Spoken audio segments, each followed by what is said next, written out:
পুরুষোত্তম, তার অনেকগুলি নামের মধ্যে অন্যতম শ্রেষ্ঠ নাম হলো তিনি সর্বপুরুষের উত্তম, পুরুষোত্তম, অনাদিরাদি সৃষ্টিস্থিতি প্রলয়ের অধিকর্তা, মহাকালের সারথি যিনি, অনন্ত ব্রহ্মাণ্ডের কুলমালিক, রসিকেন্দ্র মৌলি, রসিক শেখর, সেই ভগবানের একটি নাম পুরুষোত্তম।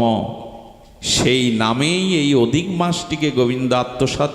আপনারা দেখছেন চিন্ময় চেতনা ইউটিউব চ্যানেল।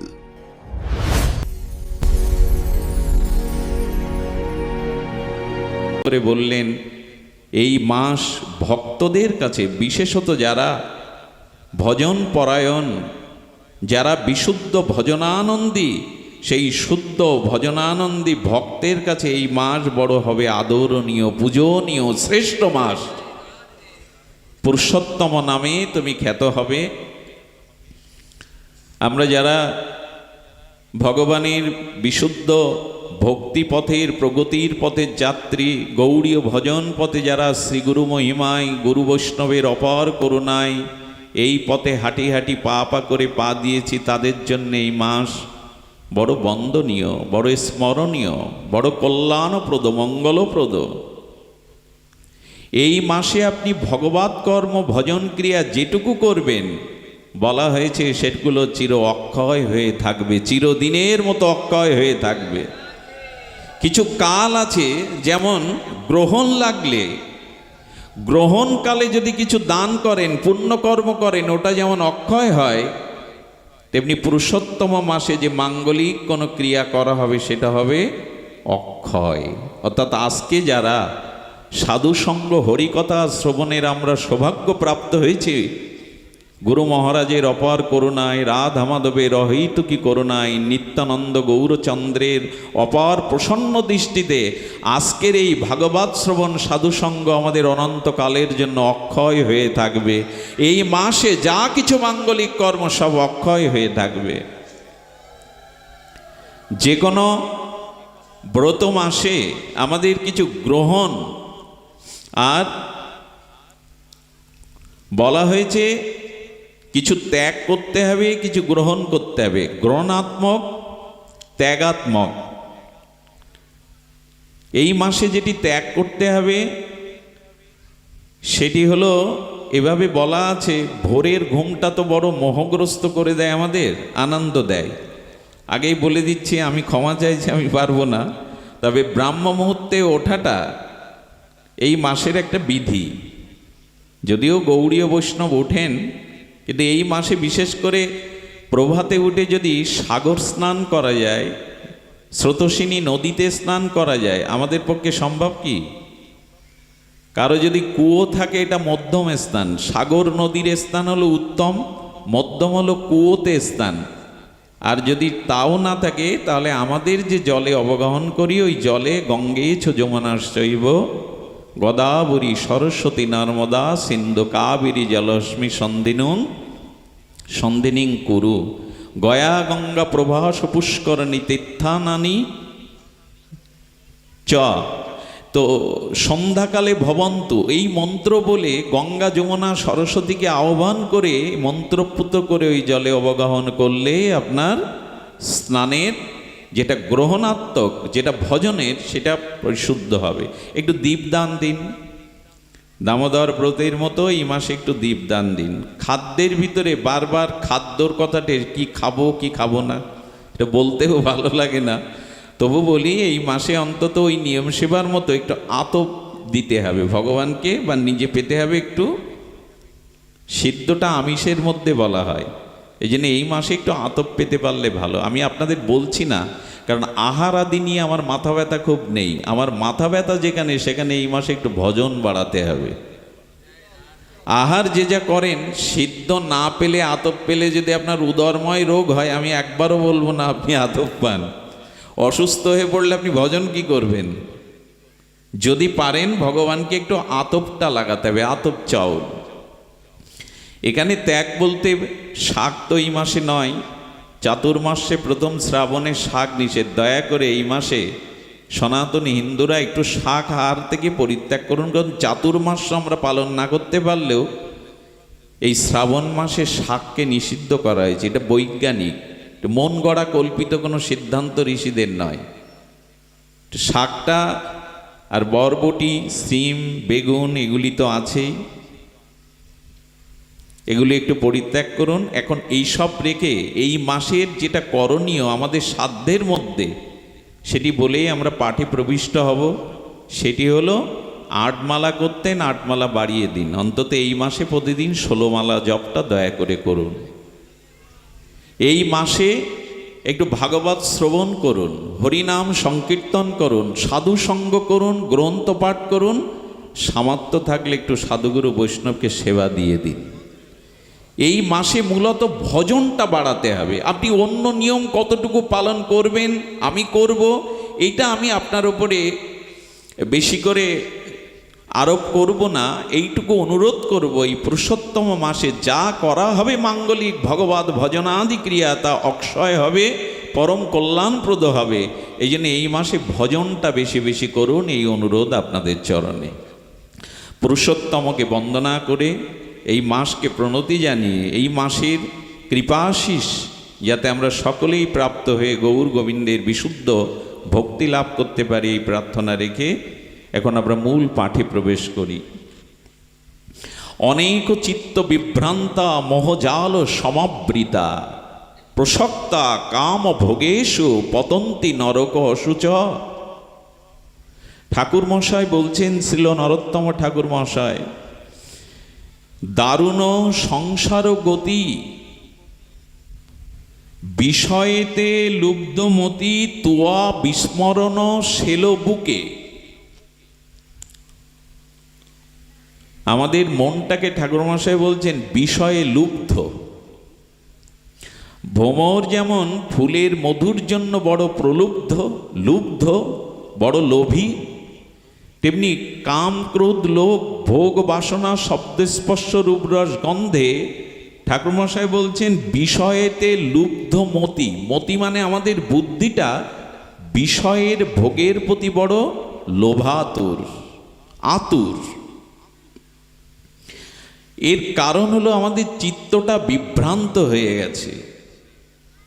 এই বিষয়ের প্রলুব্ধ গতিতে আমাদের অন্তরিন্দ্রিয় যে মন, এই মন কি হয়েছে, সংসার বিষয় লোভময় গতিতে আমরা ভগবানকে ভুলে, আত্মচিন্তা ভুলে, ভগবত ভজনাদি ভুলে, আর আমাদের প্রত্যেকের বুকে শেল, শেল মানে ব্যথা, আমাদের প্রত্যেকের বুকে ভগবান শঙ্করের ত্রিশূলের মতো আমাদের ত্রিতাপ যে দগ্ধিত যন্ত্রণা, তিতাব যে জ্বালা, ভগবান শঙ্করের ত্রিশূলটা তোয়া বিস্মরণ শেল বুকে, আমাদের বুকে বড় ব্যথা, আমরা বড় বিভ্রান্ত, আমাদের চিত্ত বড় বিষয়ে লুব্ধমতি, আমাদের বুকে বড় ব্যথা। ব্যথা বুকে নাই, এর মধ্যে একজন হাত তুলতে বলতে পারবেন আমার বুকে ব্যথা নেই?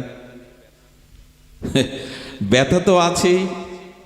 ভগবান বিস্মরিত হয়ে আমরা ব্যথায় জড়ো জড়ো, জড়ো জড়ো তনুমন। মানুষ প্রায় বলে আর পাচ্ছি না প্রভু, এবার রক্ষা করো, আর পাচ্ছি না। ব্যথায় জড়ো জড়ো আমাদের তনু এবং মন, দেহ এবং মন। মানুষ এখন দেখবেন মানসিক বিকারগ্রস্ত প্রায় বলে আর পাচ্ছি না, আর সম্ভব না, এবার গ্রহণ করো প্রভু। আচ্ছা, এই যে ত্রিতাপ দগ্ধিত যন্ত্রণা, এই যে আদি দৈবিক, আদি ভৌতিক, আধ্যাত্মিক তাপত্রয়ের যে যন্ত্রণা, শেল আমাদের বুকে, এর কারণ কি? এর কারণ নিয়েই আজকের কিঞ্চিত আলোকপাত, পর্যালোচনা, সাক্ষাৎকার। এর কারণ কি? দেখুন, এর কারণটা বাইরে দিয়ে দেখতে গেলে আপনি কখনো এর মীমাংসা সদুত্তর পাবেন না। কি বললাম শব্দটা? এই যে সংসারের আমাদের বিষয়াসক্ত মন, ত্রিতাপ দগ্ধিত যন্ত্রণা, দাও দাও করে দাবানলের ন্যায় সংসার জ্বলছে, হৃদয় জ্বলছে, আধ্যাত্মিক তাপত্রয়ের শেল আমাদের বুকে, আমাদের ব্যথা বুকে, এটা নিরাকরণ করতে গেলে, এর নিরাময় হতে গেলে, এর থেকে চির শান্তি, অপর কল্যাণ শান্তি লাভ করতে গেলে, অত্যান্তিক মঙ্গল লাভ করতে গেলে, শুভ প্রসব করতে গেলে, বাইরের থেকে বিচার করলে, বাইরের কোনো সমাধানে এই ত্রিতাপ জ্বালা যাবে। কি বললাম কথাটি? বাইরে বিচার করলে যাবে না। আসলে এই অবস্থা হওয়ার কারণও আছে। আচ্ছা, একটা উনানের উপরে একটা পাত্র দিয়েছেন, পাত্রটা নানা রত্নের দ্বারা নির্মিত। কি দ্বারা নির্মিত? সোনা মণিকাঞ্চন রত্নের দ্বারা পাত্রটা নির্মিত। আচ্ছা, ওই পাত্রে আপনি রসরূপে অমৃত ঢেলেছেন। কি ঢেলেছেন? আর ওইটা জাল দেওয়ার জন্য চন্দন কাঠ উনানে দিয়েছেন। কি কাঠ? চন্দন কাঠ। তো চন্দন কাষ্ঠ দিয়ে যা জ্বালানো হবে, বিভিন্ন রত্নাবলী দিয়ে যে পাত্র তৈরি, আর ওই পাত্রে অমৃত ঢেলেছি আমরা, এখন ওতে কি পরিপাক করবেন? বলেন, আমার দুর্দশা কি জানেন? আমি অমৃতের রসে, চন্দন কাষ্ঠের জ্বালানিতে, রত্নরূপ পাত্রে আমি খোল ভুসি জাল দিচ্ছি। বোঝা যায়? ওতে কি খোল ভুসি, গরুর খাওয়া গাভী মাতার খোল জাল দেওয়ার জিনিস ওটা? খোল ভুসি জ্বালাতে হবে অমৃতে।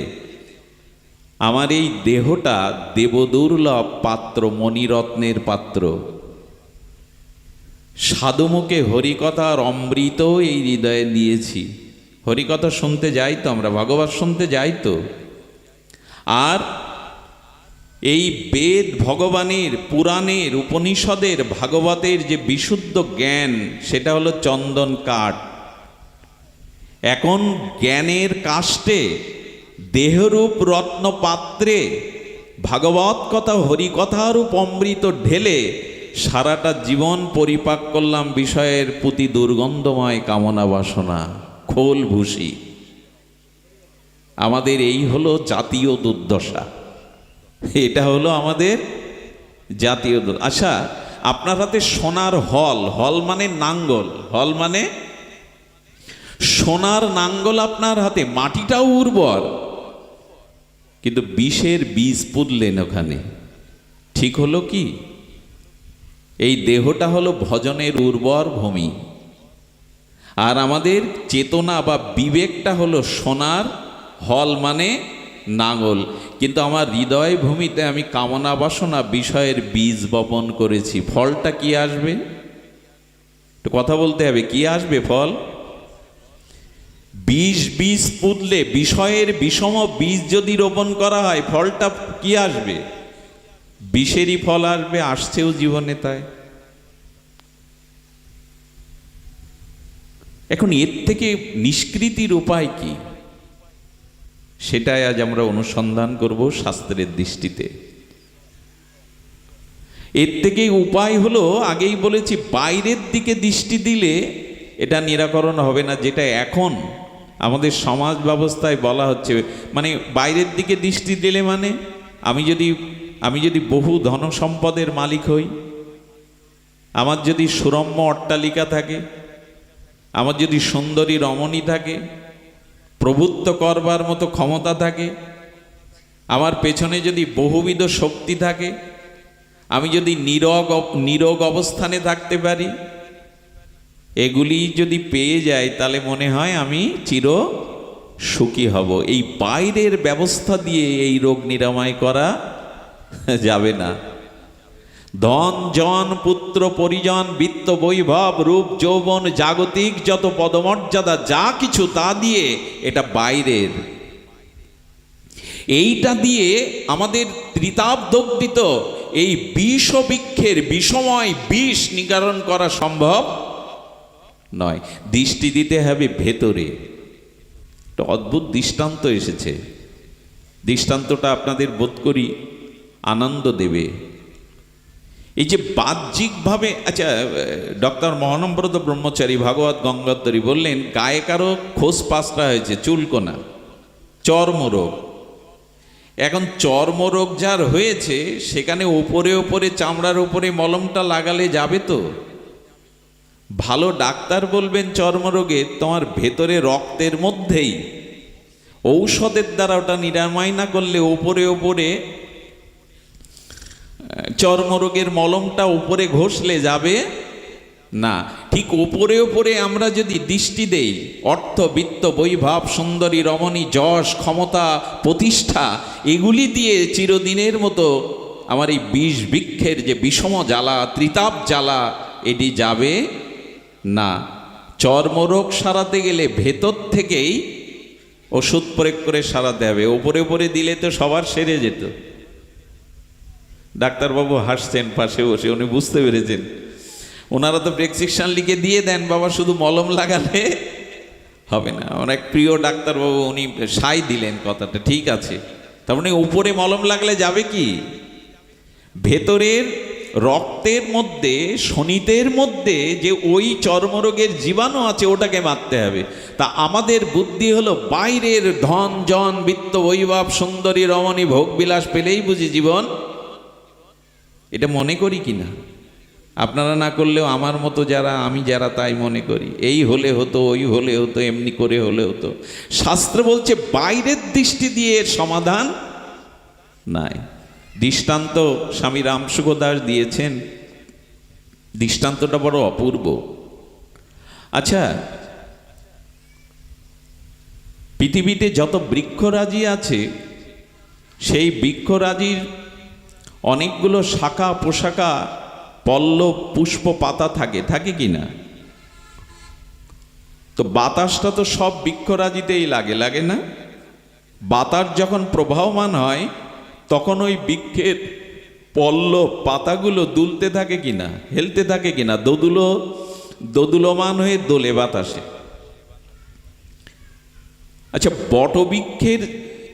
বটবৃক্ষের কাছে যদি যান বা যে কোনো বৃক্ষের তলে যদি গিয়ে বসেন, দেখবেন বাতাস লেগে পাতাগুলো মৃদু মৃদু ওই বাচ্চাগুলিকে থামান না, ওই বাচ্চাগুলিকে মৃদু মৃদু বাতাসে পাতাগুলো দোদুলমান। আচ্ছা, একটা বৃক্ষের তলে বসলে সামান্য বাতাসে পাতাগুলো বাজে, কোন বৃক্ষ বলুন তো? কোন বৃক্ষের বাতাস লাগলে অল্প এত বেজে ওঠে না, এটা পিপুল বৃক্ষ, অশ্বত্থ।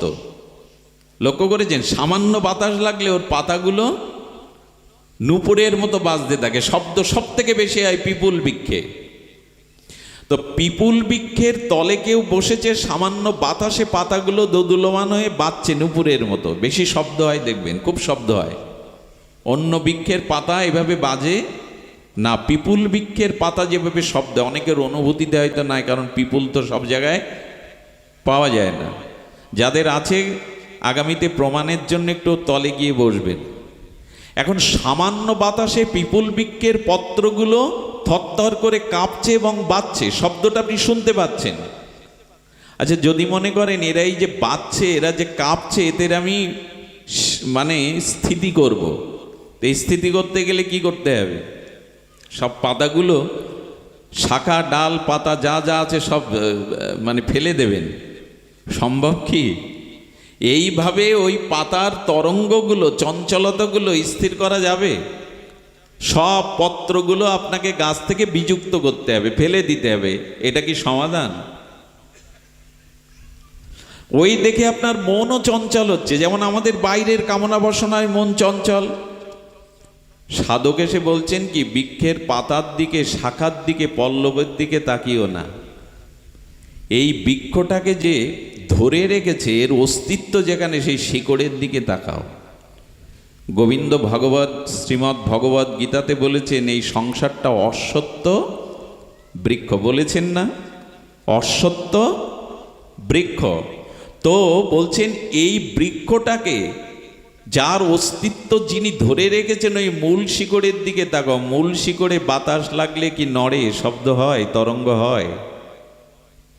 হয় কি? তার মানে তুমি এই জগতের জড়ের মধ্যে থেকে চেতনকে দেখো, অস্তিত্বকে দেখো। যদি আত্মাকে, অস্তিত্বকে, চেতনকে দেখতে পারো, তখন আর বাইরে তোমার চঞ্চলতা করতে পারবে না। যা ধরে রেখেছে সেই চেতনের দিকে দৃষ্টি দাও। তার মানে তার মানে আমাদের আত্মায় সমতা আছে, আত্মায় কোনো চঞ্চলতা, চেতনে কোনো চঞ্চলতা নাই। চেতনের দিকে দৃষ্টি দিতে বলেছেন। গাছের পত্র পাতার দিকে দেখবেন তরঙ্গায়িত হচ্ছে পবনে বাতাসে, কিন্তু ওই বৃক্ষটার অস্তিত্ব ধরে রেখেছে যে মূল শিকড়, তাতে চঞ্চলতা আছে কি? আপনার দেহ বিবর্তিত হয়, পরিবর্তিত হয়, মন চঞ্চল হয়, কিন্তু আত্মা স্থির। যখন ভেতরের দিকে দৃষ্টি দেবেন তখন আর চঞ্চলতা। এই জন্য যোগীরা বাইরের থেকে দৃষ্টি দিয়ে অন্তর্মনা, বহিরঙ্গ দৃষ্টি থেকে অন্তর্মনা হয়ে গেছেন, নীরব। ঝড় বৃষ্টি প্রলয় হয়ে গেলেও তারা নীরব। তার মানে তারা আর চঞ্চল নয়, বিষয়ে তারা লুব্ধমতি নয়, বিষয়ের কামনা বাসনায় দোদুলমা নয়, তারা দুলছে না, তারা স্থির হয়েছে। আমি দৃষ্টান্তটা আপনাদের হৃদয়ে পৌঁছাতে পারলাম না, এটা ছাড়া উপায় নেই। বাইরের কোনো কিছু দিয়ে সমাধানের উপায় আমাদের ঋষিরা বলে, ভেতরের দিকে তাকাও।